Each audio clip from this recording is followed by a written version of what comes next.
All right, I think we're going to get started here. First of all, thank you everybody for joining us. Really excited to be here. Looking forward to the game tonight, and special thanks to the Fire for hosting us and for partnering on this. Excited to be here with Ishwara, Glassman, Chrein, the president of the Fire. I'm going to start, I think, with a thank you. I was sitting in my apartment this morning, getting my clothing ready to come. And usually when I do these things, I put a suit on, maybe a tie. I'm glad you didn't put on a suit. So I lay it all out, and then in the back of my head, I'm like, I know that one of Ishwara's things when she took over was a more casual dress code in the office. And I was like, okay, I'm getting rid of that. Put on the Nike shoes, a sweater. Yeah, shoes are cool. I'm way more comfortable now, so thank you. And I bring that up because this is a priority of yours. When you took over, you're about a year into the job. One of the things you wanted to do was improve work-life balance of the people that work with you, and dress code is obviously just a small part of that.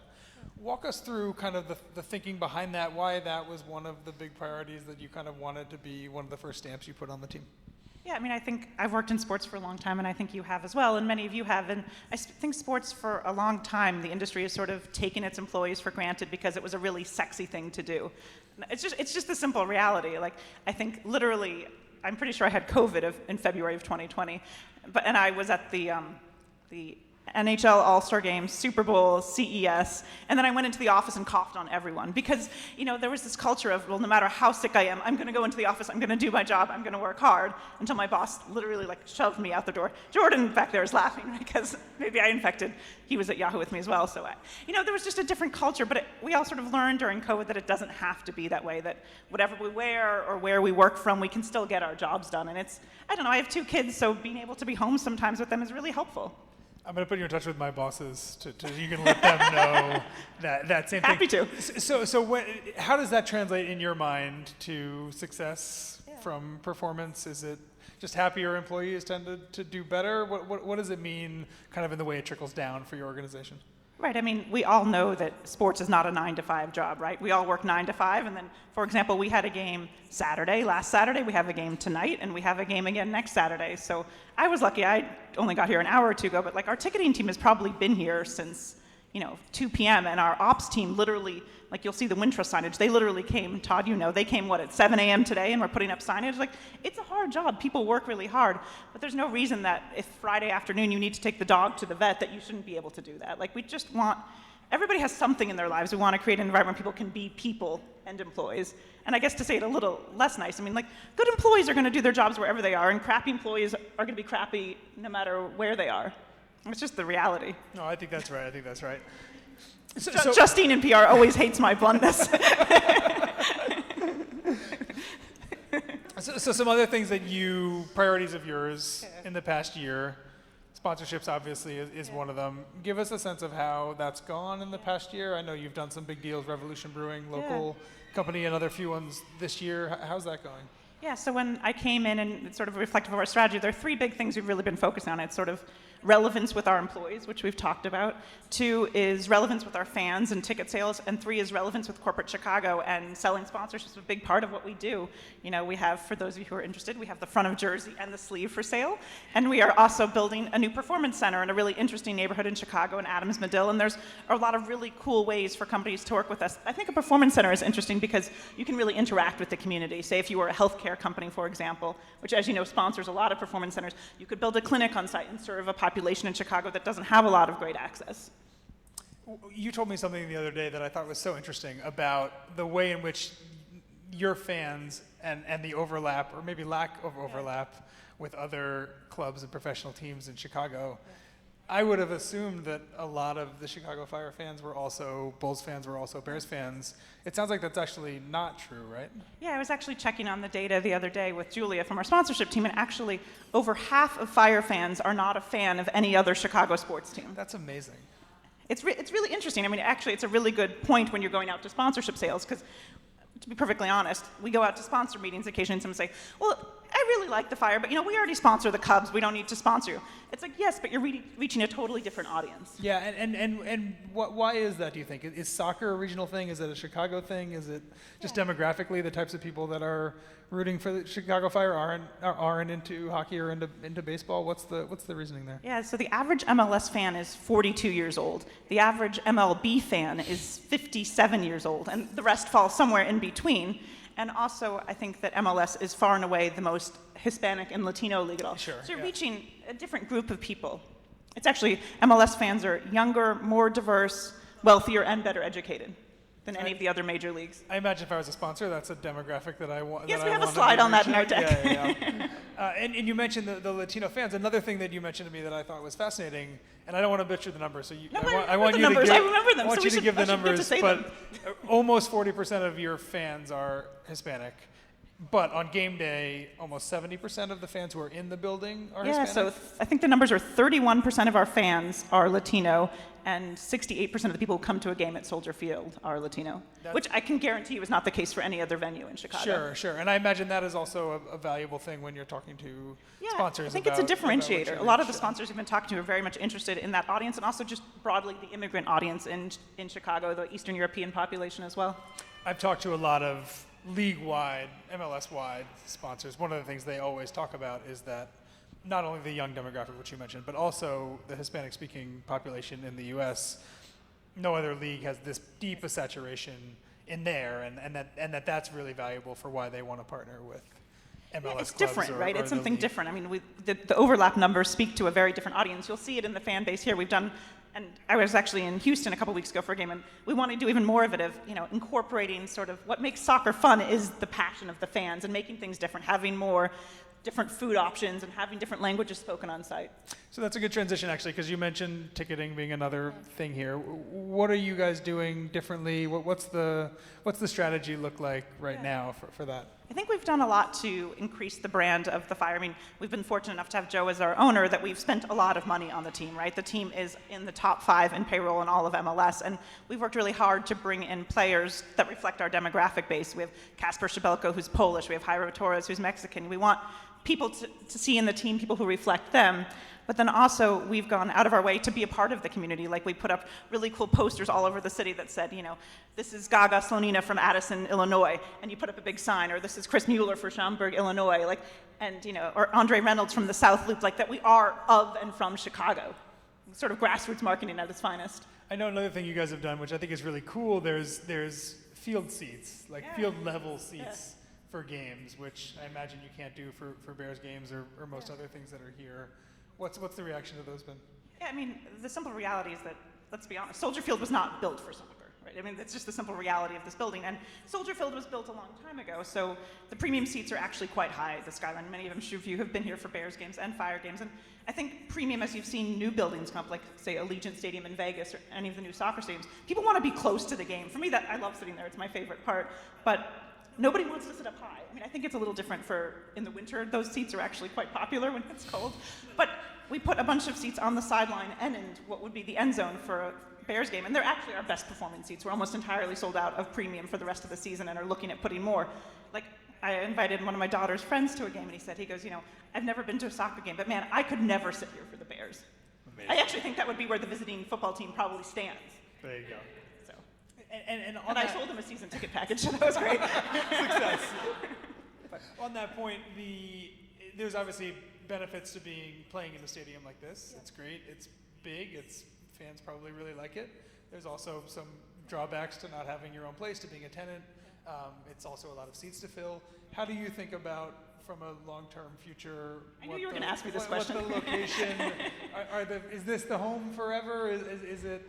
Look elsewhere? What do you think about the short answer is that we want to be successful in Soldier Field, regardless of what happens. You can ask the Bears what they're going to do with their stadium situation. I'm not going to speak for them, but regardless of what happens with the Bears or a potential renovation of Soldier Field, the reality is that the Fire is going to play here for many years. That's just the reality, no matter what happens. And we want to be even more successful here. There's no doubt that it's challenging from a scheduling perspective, and it's challenging that we don't control the food and beverage or the beer brands that are served here. Those things are all frustrating, but we've managed to create a really great fan experience. I mean, I think when you see players from our team or you see Toronto walk onto the field, there is something magical about walking out of the tunnel at Soldier Field and the energy of the crowd.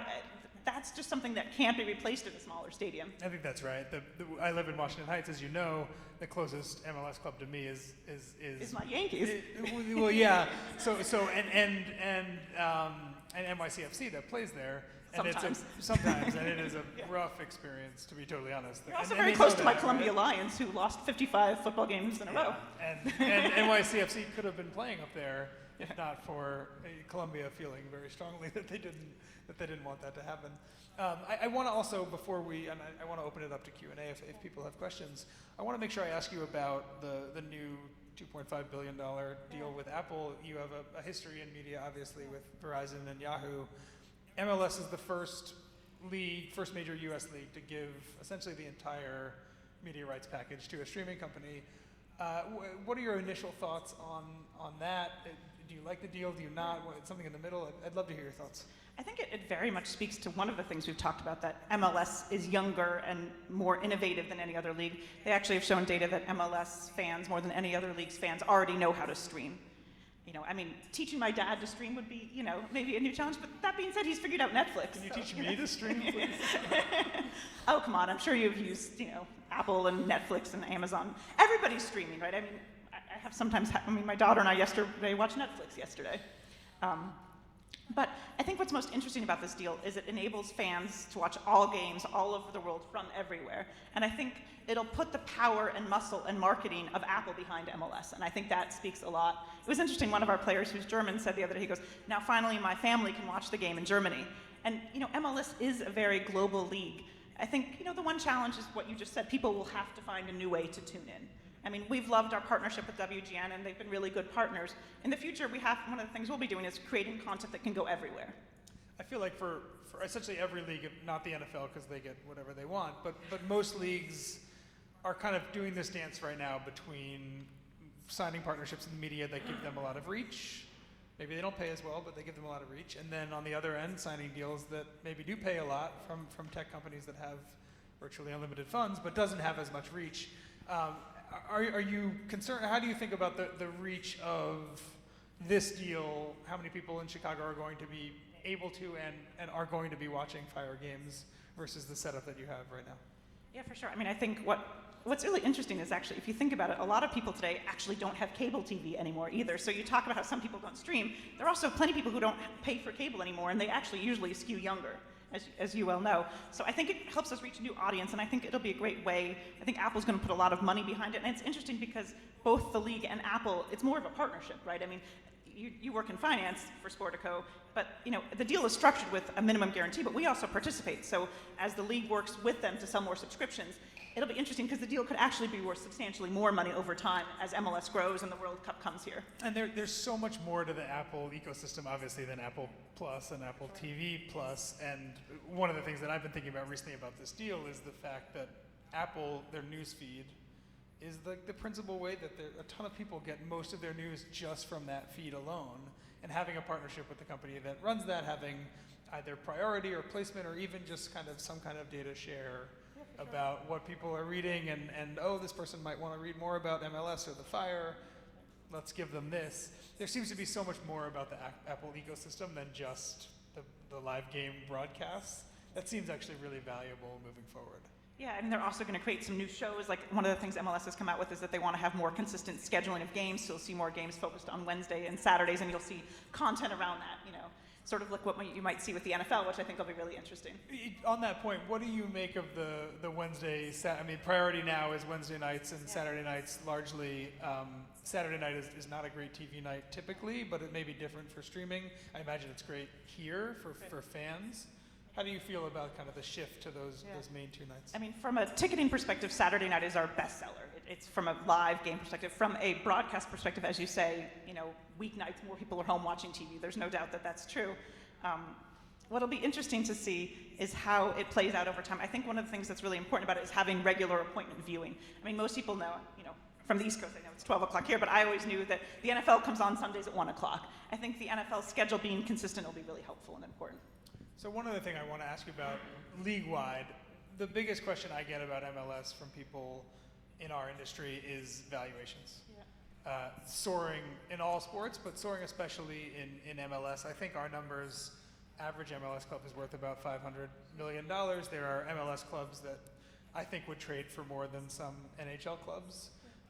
What do you make of those numbers? There are bankers I talk to that think it's insane that there are $900 million MLS clubs. There are also bankers I talk to that think that in 5 years that's going to feel cheap. I'd love, I know you were a banker originally, like you have experience there. What are your thoughts on the numbers that we're seeing right now? Yeah, I mean, there are a few things. One is scarcity, right? There are only so many sports teams one can buy. Two, just like companies, I think MLS teams trade at a higher, I think sports teams are usually valued based on revenue to price as opposed to earnings, because the reality is that earnings don't exist for many sports teams, is the reality of the world. But the reality is that MLS teams trade at a much higher price to revenue multiple than other teams do. But that's true of companies too, right? There's this sense of growth. And I think you will see, it was interesting, I was talking to the head of the New England Revolution, and he's always trying to convince the New England media to cover him more. And one thing he said really hits home. It's like that many people see the 4 big leagues and then MLS, but what it really is the NFL and then the other 4 leagues. I think you'll see over the course of the next few years, as you said, that I think that some MLS valuations will exceed NHL valuations. The other thing to think about is that, we're going to average roughly 15,000 people in attendance this year. We've had some nights where we've had 25 or 30,000 people. And it's hard because there are 62,000 seats out there. But if you went to the United Center, we would be doing better than the Blackhawks and the Bulls do on many nights. And the Arizona Coyotes are going to play in front of 5,000 fans next year, which is not a great example of what the NHL is looking for, but it's all relative. So many people that invest in MLS, when I talk to them about why they're doing it, everybody mentions the next 10 years for soccer in America. We're going to have the men's national team is playing in a World Cup this year. We're co-hosting the World Cup in 26, the Olympics in 28. A decent chance we host the Women's World Cup, I think, in 31. How much do you think about those big events, national events, Olympics, whatever it is, affecting your business? Is it just more interest in soccer in America is better for professional soccer in America? How do you think about that correlation? For sure, all of those things are true. I know when I was a kid growing up watching the women's team, the reality is that the women's team in the U.S. is what was really successful for a long time. It's nice to see the men's team doing well too. All the things you said are true, but the other thing that's a big factor in soccer growing is the demographics data. If you look at it, the other leagues, if you're Major League Baseball and your average fan is 57, it's just not great for the future. The country is obviously becoming younger and more diverse, and there are more immigrants in this country. So it's, the natural demographics will favor soccer, and I think a lot of things are true. I took my 11-year-old son. I was nice enough that a friend of mine gave me front row seats at Wrigley Field, right behind the Cubs bench, which was, like, for me, a dream come true because I love baseball. And after 5 innings, after I literally fed him everything they have to eat at Wrigley Field, he's like, "This is so boring. Can we please leave now?" And literally, they were the most amazing seats. You could literally see David Ross. I love baseball. Sitting 5 feet in front of me, I was like, you could watch him spitting out, seeds. Which, I don't know. Sadly, you could, but he has no patience to sit there for a 3.5-hour game. Soccer is fast. It's nonstop action. The internationalism is fun. I think that's the changing demographics of sports. Baseball knows it has a problem with that. The average NFL game has 11 minutes of action. I was just, to that point, I was just in Scotland with my partner, and she's not a sports fan at all, but we went to a soccer game in Edinburgh, and the game started, it was a 3 o'clock game, the game started at 3 o'clock, literally on the dot, and the game ended at 4:45 or whatever, and we walked out, and she was like, "Yeah, that's amazing. I'm used to feeling like these things run on forever," and everything was just happened right on the same schedule. And I think you're right. I think as viewership fractionalizes and everyone's attention span gets smaller and smaller, I think there is, and every league is trying to figure this out. Soccer, I think, is probably has it the easiest right now, trying to figure out a way to speed up the pace of play. I think you're right. I think you guys have that kind of in spades right now. Yeah. See, I always tell my husband he's so lucky to have married me because I love sports as much as he does, if not more. So I want to open up things for questions because I want to make sure that we're able to get to the game because too. We're starting on time, right? So if anyone has questions for Ishwara, raise your hand. We'd love to. Or for you. Love to take it. Or questions for me, also fine. Yeah. I did. I played volleyball and tennis reasonably well. I played basketball not that well. Softball, I was actually pretty good at fielding and throwing. I could never figure out how to hit the ball. And I think don't get me, hopefully Justine won't be mad at me. I'm pretty sure I only joined the softball team so I could watch the boy who I had a huge crush on play baseball. To be perfectly blunt about it, I would literally throw the ball over there and then go get it. But, we all play sports for different reasons. On this point, I was listening to an interview that you did a little while ago about your soccer knowledge before you took the Yeah. job, and you were saying essentially that you didn't have much of it. No, I didn't grow up playing or watching soccer. I thought it was a great lesson for people who want to work in this industry, who often think that knowing everything about the sport in which they're working is like the key to breaking in. And it seemed as though Joe, the owner of the Fire, actually liked the idea, right? That you brought a lot of things to the table that would complement the people in this organization that do know soccer really well, right?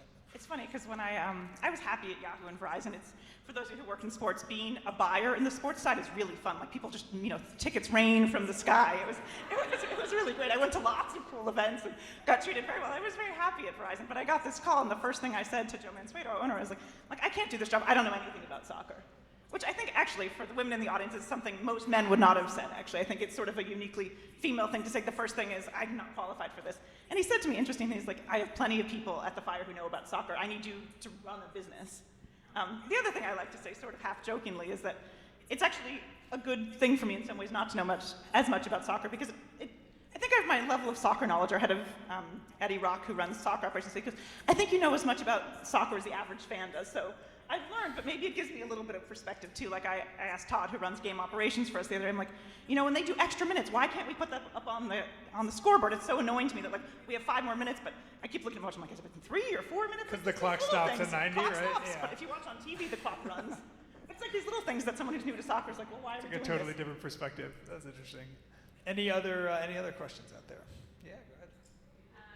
It's just mentioning being a working mom and being a working mom in sports and not having traditional hours. Any, wouldn't say tips and tricks, but how do you survive? How do you stay sane?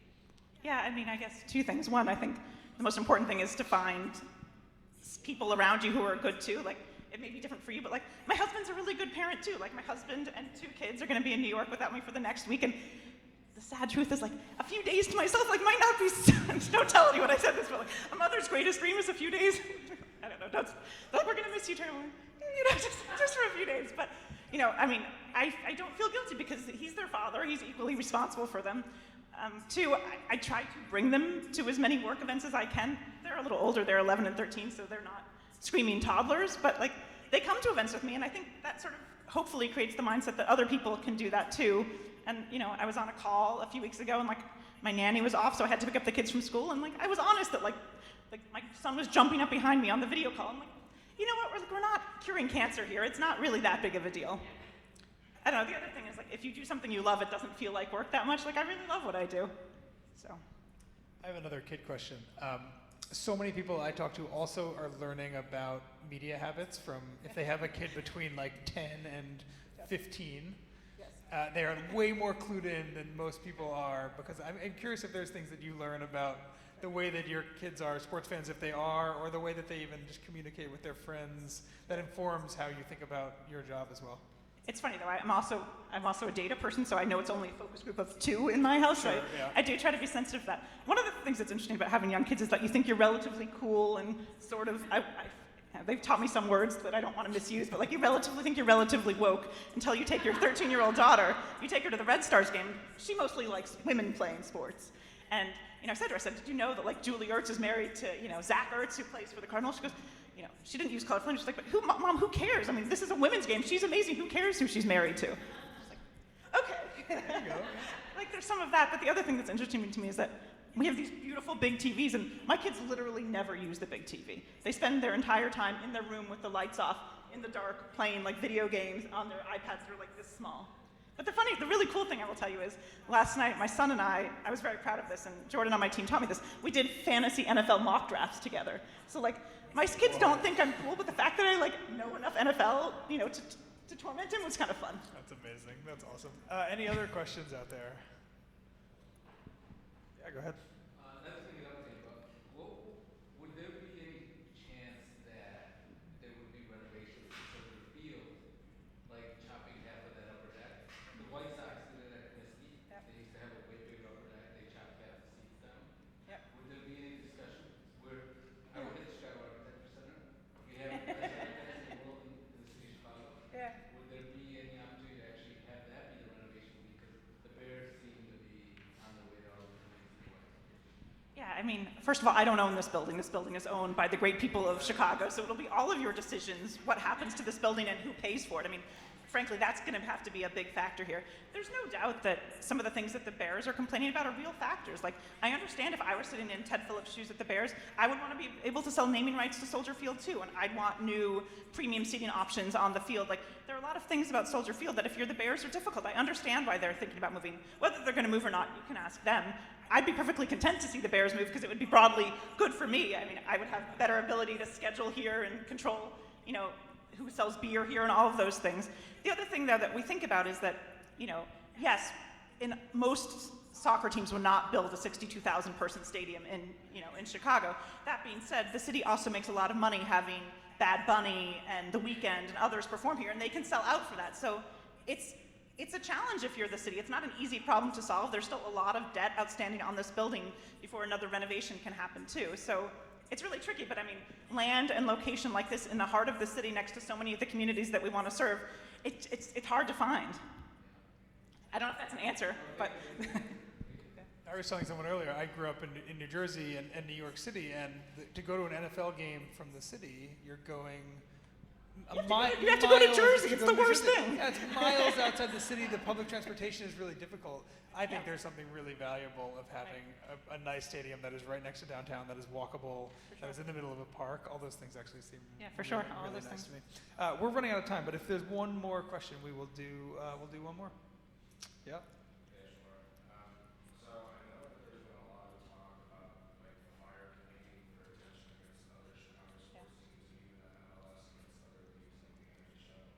But I actually think that a lot of soccer fans' attention is basically like MLS versus other soccer leagues. There's plenty of soccer fans in Chicago that aren't fans of the fire MLS or who love the game. I'm just wondering your thoughts on that, and if leaders like yourself enjoy anything else in the league.